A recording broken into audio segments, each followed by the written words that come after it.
Hi everybody, this is Ian Lamont from In 30 Minutes Guides. Today I'm going to be showing you how to revert a Google Sheets document, a spreadsheet, to an earlier version. Two ways to do it, a safe way and a not so safe way. I'm going to go over it right now. If this video helps, please take a moment to like it and follow my channel, and let's get started.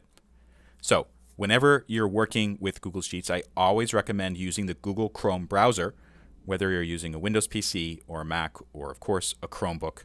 Here is my Google Sheets, and what I'm going to do is I want to see an earlier version of this document and kind of revert to that particular document, that particular spreadsheet.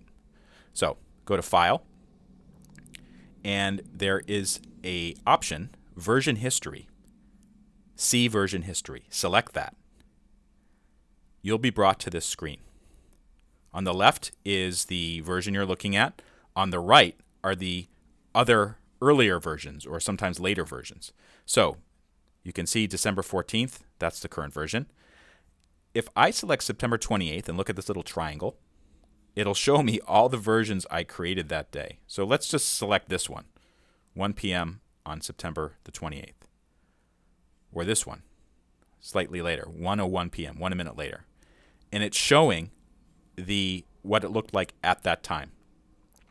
Now, if I wanted to go back to this particular version a couple months ago, select the More Actions icon on the right side there, and I can select Restore this version.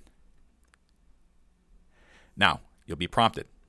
Your current document will revert to the version from September 28th, a couple months ago, at 1:01 p.m.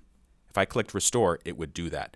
The problem with doing that is any newer versions will be gone. They'll vanish.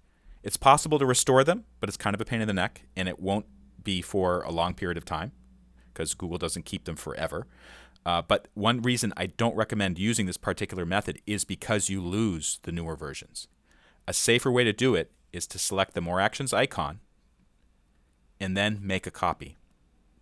And we'll say make a copy. So I'm going to say old copy. I'm going to leave the rest of the information there and click OK. In a new browser tab, it will show you the copy you've just made. This is the older version. And that way I can continue working on it without risking the newer version from December. So let's go back. So this is the December version, December the 14th. This is the old version from August. And what I can do, if I want to, I can kind of compare them. But this is a safer way to do it because I actually still have both versions of them rather than just having the reverted version from September. For more information on how to get the most out of Google Sheets, I've written a book, Google Drive and Docs in 30 Minutes. It also covers Google Sheets, Google Forms, Google Slides. It's a really great resource. Thousands of people have read it. For more information on the book, go to in30minutes.com. If this video helped you, please take a moment to like it and follow my channel. I'd be very grateful, and I look forward to helping you again in the future.